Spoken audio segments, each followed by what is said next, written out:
ঢকুৱাখানাৰ এগৰাকী যুৱতী।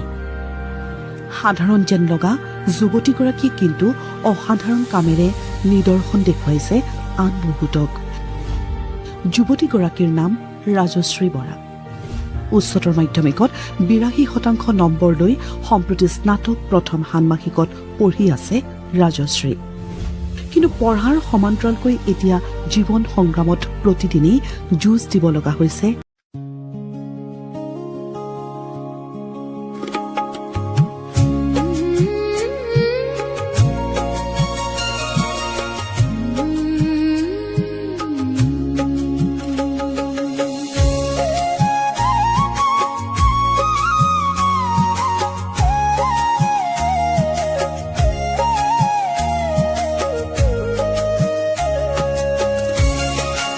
দেউতাই কৈছিলে, দেউতাৰ বেমাৰ হৈ যোৱাৰ পাছত আকৌ এক্সিডেণ্ট হ'ল।